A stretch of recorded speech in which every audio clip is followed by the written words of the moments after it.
ಎಲ್ಲಿಯವರು sir ಯಾವ ಕಡೆಯವ್ರು ನೀವು ಹಂಗೆ ಹಿಂಗೆ ಅಂತ ಮಾತಾಡ್ಸ್ಕೊಂಡು ಶುರು ಮಾಡಿದೆ. ಹಿಂಗೆ ಪರಿಚಯ ಆಯಿತು, ತುಂಬ ಫ್ರೆಂಡ್ಲಿ ಟಾಕ್ ಆಯಿತು. ನಿಮ್ಮ ಹೆಸರೇನು ಸರ್? ನನ್ನ ಹೆಸರು ಮಹೇಶ್ ರೀ. ನಿಮ್ಮೂರು ಸರ್? ಅಯ್ಯೋ ನಮ್ದೇ ಡಿಸ್ಟಿಕ್. ನಿಮ್ದು? ನಾನು ಕನಕಪುರ ಸರ್. ಮಂಚನ ಬೆಲೆ ಕಡೆ ಅವ್ರ ನೀವು? ಓಕೆ.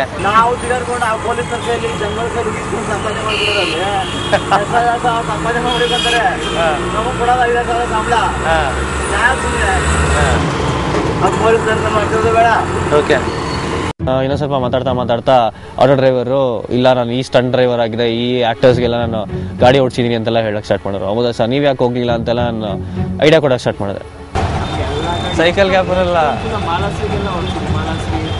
ಮಾನಸಿಗೆಲ್ಲ ಓಡಿಸಿದ್ದೀರಾ?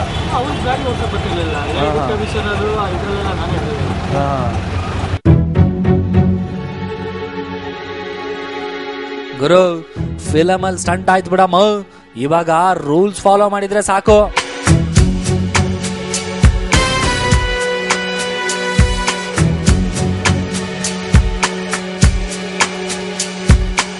ಸರಿ ಅಂತ ಹಂಗೆ ಹಿಂಗೋ ಮಾಡಿ ಅವ್ರು ಕನ್ವಿನ್ಸ್ ಮಾಡಿ ಲಾಲ್ಬಾಗ್ ವಾಕ್ ಮಾಡೋಕ್ಕೆ ಸ್ಟಾರ್ಟ್ ಮಾಡ್ತಾ ಇದೆ. ಅಷ್ಟರಲ್ಲಿ ಮತ್ತೆ ಫೋನ್ ಕಾಲ್ ಬಂತು.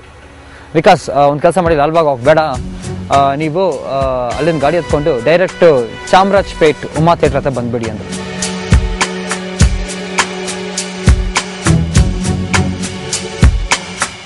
ಇನ್ನೊಂದು 2 ಡೆಸ್ಟಿನೇಷನ್ ಎಕ್ಸ್ಟ್ರಾ ಕೊಟ್ಟಿದ್ರೆ ಪೂರ್ತಿ ಬೆಂಗಳೂರು ಕವರ್ ಮಾಡಿಬಿಡ್ತಾ ಇದೆ.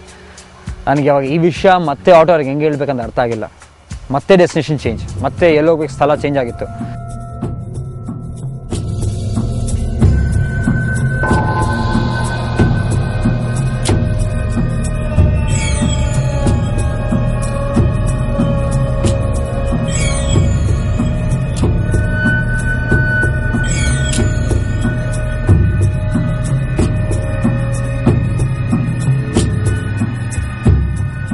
ಫ್ರೆಂಡ್ಲಿ ಟಾಕ್ ಆದಮೇಲೆ ಫೋನ್ ಬಂತು. ನೀನು ಹೋಗ್ತಾ ಇರೋ ಏರಿಯಾ ಇದು, ಅಲ್ಲಿ ಇನ್ನೊಂದು ಟರ್ನ್ ತಗೊಂಡು ಅಭಯ ರಾಯ್ಡು ಸ್ಟುಡಿಯೋಗೆ ಹೋಗು ಅಂತ.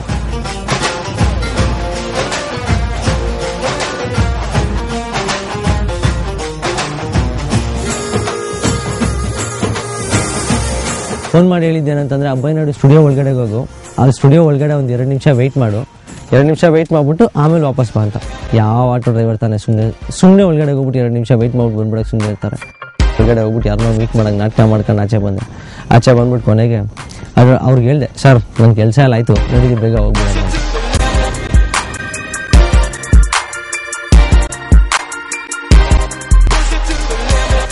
ನೆಕ್ಸ್ಟ್ ಬಂದ್ಬಿಟ್ಟು ಇನ್ನೊಂದು ಕಾಲ್ ಬಂತು. ಅಲ್ಲಿ ಮುಂದೆಗಡೆ ಒಂದು ಬೇಕ್ರಿ ಲೆಫ್ಟ್ ಸೈಡಲ್ಲಿದೆ, ಅಲ್ಲಿ ನಿಲ್ಲಿಸ್ಬಿಟ್ಟು ಹೋಗ್ಬಿಟ್ಟು ಬಿಸ್ಕೆಟ್ ಪ್ಯಾಕೆಟ್ ತೊಗೊಂಡು. ಆಟೋ ಡ್ರೈವರ್ ಹತ್ರ ಮಾತಾಡ್ತಾ ಇದ್ದಾಗ ಅವ್ರು ನನ್ನ ಜೊತೆಲಿ ಹೇಳ್ತಾಯಿದ್ರು, 3:30ಗೆ ನಮ್ಮ ಅಕ್ಕನ ಮಗನ ಸ್ಕೂಲಿಂದ ಪಿಕಪ್ ಮಾಡಿ ಮನೆಗೆ ಬಿಡ್ಬೇಕು ಸರ್, ಇಲ್ಲಾಂದಿದ್ರೆ ನೀವು ಎಲ್ಲಿ ಕರೆದ್ರೂ ಬರ್ತಾಯಿದ್ರಿ ಅಂತ. ನೋಡಿ ಸರ್, ತುಂಬ ಉಪಕಾರ ಆಗ್ತಾ ಇದೆ ನಿಮ್ಮಿಂದ. ನನ್ನ ಮೈಂಡಲ್ಲಿ ಇದ್ದಿದ್ದು ಓಕೆ, ಆ ಟಾಸ್ಕ್ ಕಂಪ್ಲೀಟ್ ಮಾಡೋಕ್ಕೆ ಆಟೋ ಡ್ರೈವರ್ನ ಪಟಾಯಿಸ್ಬೇಕು ಅಂತ. ಆದರೆ ಫೈನಲ್ ನಾನು ತಿಳ್ಕೊಂಡಿದ್ದೇನೆಂದರೆ, ಆಟೋ ಡ್ರೈವರ್ಗಳ ಜೊತೆ ತುಂಬ ಚೆನ್ನಾಗಿ ಮಾತಾಡಿದ್ರೆ ಅವ್ರುಗಳು ನಮ್ಮ ಅಣ್ತಂದಿರ ಥರನೇ ಇರ್ತಾರೆ. ನಮ್ಮನ್ನು ಎಲ್ಲಿಗೆ ಬೇಕಾದರೂ ಕರ್ಕೊಂಡು ಹೋಗ್ತಾರೆ, ಸೇಫಾಗಿ ಕರ್ಕೊಂಡು ಹೋಗ್ತಾರೆ, ಅಲ್ಲಿಗೆ ರೀಚ್ ಮಾಡಿಸ್ತಾರೆ. ಹೋಗ್ತಾ ಕೊನೆಗೆ ಬಿಸ್ಕೆಟ್ ತೊಗೋಬೇಕು. ಇನ್ನೊಂದ್ಸರಿ ಡೈವರ್ಷನ್ ಆಯ್ತು ನನಗೆ ಸೆಕೆಂಡ್ ಹಾರ್ಡಲ್ಲೂ.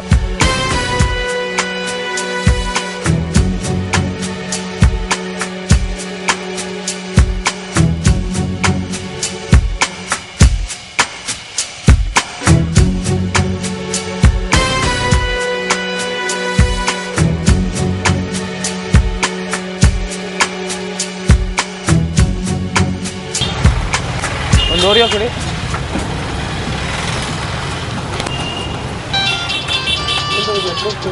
ಆಟೋಲ್ ಹೋಗಿ ಆಚೆ ಇಳಿದೆ, ಅಷ್ಟರಲ್ಲಿ ಫೋನ್ ಕಾಲ್ ಬಂತು. ವಿಕಾಸ್ ಒಂದು ಕೆಲಸ ಮಾಡಿ, ನೀವು ಆಟೋನ ಅಲ್ಲೇ ಆಚೆ ನಿಲ್ಲಿಸ್ಬಿಟ್ಟು ಶೈಲು ಪಿಕ್ಚರ್ ನೋಡ್ಕೊಂಬನ್ನಿ ಅಂದರು. ಏನು ಸರ್ ಅಂದೆ? ಶೈಲು ಪಿಕ್ಚರ್ ನೋಡ್ಕೊಂಬರ್ಬೇಕಾ? ಹಾಂ, ಶೈಲು ಪಿಕ್ಚರ್ ನೋಡ್ಕೊಂಬನ್ನಿ, ವೇಟಿಂಗ್ ಆಗಿರ್ಬೇಕು ಆಚೆ ಅಂತ ಆಟೋ. ಸ್ವಲ್ಪ ಪಿಕ್ಚರ್ ನೋಡ್ಕೊಂಬರ್ತೀರಿ, ಆಚೆ ವೇಟ್ ಮಾಡ್ತೀನಿ ಅಂದರೆ, ಇಲ್ಲ ಸರ್ ನಮ್ಮ ಅಣ್ಣ ಊರಿಂದ ಇವತ್ತೇ ರಾತ್ರಿ ಬಂದಿದ್ದಾರೆ, ಅರ್ಜೆಂಟಾಗಿ ಫೋನ್ ಮಾಡ್ತಾ ಇದ್ದಾರೆ, ಬರಲೇಬೇಕಂತ ಕೇಳ್ತಾ ಇದ್ದಾರೆ, ನಾನು ಹೋಗ್ತೀನಿ, ದಯವಿಟ್ಟು ಬಿಟ್ಬಿಡಿ. ಇಲ್ಲ ಸರ್ ನಾನು ಜೊತೆ ನಾನು ಶೈಲು ಪಿಕ್ಚರ್ ನೋಡ್ಕೊಂಬರ್ತೀನಿ, ನೀವು ಆಚೆ ವೇಟ್ ಮಾಡ್ಬೇಕು ಸರ್. ಇಲ್ಲ ಸರ್ ದಯವಿಟ್ಟು ರಿಕ್ವೆಸ್ಟ್ ಮಾಡ್ಕೊಂಡು ಬಿಟ್ಬಿಡಿ ಸರ್ ಅಂತ. ನಾನು ರಿಕ್ವೆಸ್ಟ್ ಮಾಡ್ಕೊಂಡ್ರೆ ನಾನು ಕೇಳ್ತಾನೆ ಇಲ್ಲ. ಸರಿ ಒಂದು ಕೆಲಸ ಮಾಡಿ ಸರ್, ನಿಮಗೆ ವೇಟಿಂಗ್ ಕೊಡ್ತೀನಿ. ಇಲ್ಲ ವೇಟಿಂಗ್ ಬೇಡ, ಏನು ಬೇಡ, ನಾನು ಹೋಗ್ತೀನಿ. ಇಲ್ಲ ನಮ್ಗೆ ವೇಟಿಂಗ್ ಕೊಡ್ತೀನಿ, ನಿಮಗೆ ಟಿಕೆಟು ಕೊಡಿಸ್ತೀನಿ, ಜೊತೆಲಿ ಬಂದು ನೋಡಿ ಅಂತ. ನಾನು ಆ ಟಿಕೆಟ್ ಕೊಡಿಸ್ತೀನಿ ವೇಟಿಂಗ್ ಮಾಡಿ ಅಂದ ತಕ್ಷಣ ಅವ್ರ ಮುಖದ ಮೇಲೆ ಬೇರೆ ಎಕ್ಸ್ಪ್ರೆಷನ್ ಬಂದ್ಬಿಡ್ತು. ಏನೇ ಕರಿತಾ ಇದಾರಪ್ಪ ಈ ತರ, ನನ್ನ ಹಿಂದೆನೆ ಅವಾಗಲಿಂದ ಈ ಕಡೆ ತಿರುಗಿಸ್ತಾರೆ ಆ ಕಡೆ ತಿರುಗಿಸ್ತಾರೆ, ಶೈಲು ಪಿಕ್ಚರ್ ಜೊತೆಲಿ ಬನ್ನಿ ಅಂತಾರೆ, ವೇಟಿಂಗ್ ಕೊಡ್ತೀನಿ ಅಂತ ಇದಾರೆ. ಇಲ್ಲ ನಾನು ಹೋಗ್ತೀನಿ ಸರ್, ನಿಮ್ಗೆ ರಿಕ್ವೆಸ್ಟ್ ಮಾಡ್ಕೊಂಡು ದಯವಿಟ್ಟು ಶೈಲು ಪಿಕ್ಚರ್ ನೋಡ್ಕೊಂಡ್ಬಿಡ್ತೀನಿ ಬನ್ನಿ ಜೊತೆಲಿ ಅಂದ್ರೆ 15 ನಿಮಿಷ ಸ್ಟಾರ್ಟ್ ಆಗಿ ಶೋ ಇಲ್ಲಿ ಹೋಗಿ ಬಂದ್ಬಿಡೋಣ ಬನ್ನಿ. ನಾನು ಹೋಗಿ ಬರ್ತೀನಿ, ವೇಟ್ ಮಾಡ್ತೀರಾ? ವೇಟ್ ಮಾಡ್ತೀರಾ? ಎಷ್ಟಾಗತ್ತೆ ಸರ್? 2 ಅವರ್ 100 ರೂಪಾಯಿ ಆಗುತ್ತಾ? ಅಷ್ಟೊಂದು ವೇಟಿಂಗ್ ಚಾರ್ಜಸ್ ಸರ್? ಒಂದು ಹೊಸ ಮೀಟರ್ ಎಷ್ಟಾಗಿದೆ ಅಂತ ನಾನು ಚೆಕ್ ಮಾಡಿದೆ, 86 ರುಪೀಸ್ ಏನೋ ಆಗಿತ್ತು.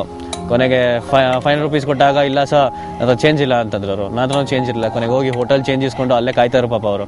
ಕೊನೆಗೆ ಚೇಂಜ್ ಇಸ್ಕೊಂಡು ಬಂದು ವಾಪಸ್ ಕೊಟ್ಟೆ. ಅವಾಗ ಸರ್ ಇಷ್ಟೊತ್ತೆಲ್ಲ ಇಷ್ಟು ಬೇಗ ಕರ್ಕೊಂಡ್ಬಂದು ನಮಗೇನು ಇಲ್ವಾ ಅದು ಇದು ಅಂತೆಲ್ಲ ಕೇಳಿದ್ರು. ಸರ್ ಇಲ್ಲ ಸರ್ ನನಗೂ ನನ್ನ ಪೈಗೂ ನಾನು ಇದು ಮಾಡ್ಕೊಂಡಿದ್ದೀನಿ ಅಂತ ಹೇಳಿದಾಗ ಇಲ್ಲಪ್ಪ ನಾವು ಒಂದು 5 ರೂಪೀಸ್ ಎಕ್ಸ್ಟ್ರಾ ಕೊಡು ಅಂತ ಹೇಳಿದ್ರು. ಕೊನೆಗೆ ಎಕ್ಸ್ಟ್ರಾ ಒಂದು 5 ರೂಪೀಸ್ ತೊಗೊಂಡ್ರು. ಸರ್ ನೀವು ಇರ್ತೀರ ಪಕ್ಕ? ನಾವು ಮಾತು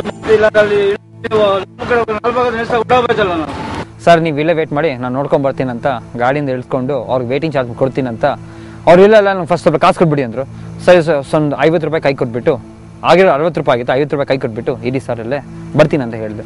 ಅಲ್ಲಿ ನಡ್ಕೊಂಡು ಹೋಗಿ ನಾ ಪಕ್ಕದವ್ರು ಕೇಳಿದೆ ಸರ್ ಎಷ್ಟು ಗಂಟೆ ಶೋ ಅಂತ. 7 ಗಂಟೆ ಅಂದರು. ನಾನು ನಡ್ಕೊಂಡು ಸ್ಟ್ರೈಟ್ ಒಳಗಡೆ ಹೋಗ್ಬಿಡ್ತಾ ಇದ್ದಾರೆ. ಮತ್ತೆ ಫೋನ್ ಬಂತು, ಒಂದು ಕೆಲಸ ಮಾಡಪ್ಪ ವಿಕಾಸ್ ಅವ್ರು ಸೆಟಲ್ಮೆಂಟ್ ಮಾಡಿಬಿಟ್ಟು ನೀನು ಬಂದ್ಬಿಡು ಅಂದೆ. ಅಲ್ಲಿ ಹೋಗ್ಬಿಟ್ಟು ಸರ್ ಬನ್ನಿ ಸರ್ ನೀವು ತಗೊಳ್ಳಿ ಕಾಸು ಅಂದೆ. ವೇಟಿಂಗ್ಗೋಸ್ಕರ ಒಂದು 10 ರೂಪಾಯಿ ಎಕ್ಸ್ಟ್ರಾ ಕೊಟ್ಟೆ. ఎందుకంటే ತುಂಬ ಇರಿಟೇಟ್ ಮಾಡೋದು, ತುಂಬ ಪೇಷನ್ಸ್ ಆಗಿ ನಮ್ಮನ್ನ ನೋಡ್ಕೊಂಡ್ರು ಅವರು. ತುಂಬ ಸೇಫಾಗಿ ಗಾಡಿ ಓಡಿಸಿದ್ರು, ಏನು ಹರಿಬರಿ ಮಾಡಿಲ್ಲ. ತುಂಬ ಥ್ಯಾಂಕ್ಸ್ ಸರ್, ಬೇಜಾರು ಮಾಡ್ಕೋಬೇಡಿ ದಯವಿಟ್ಟು.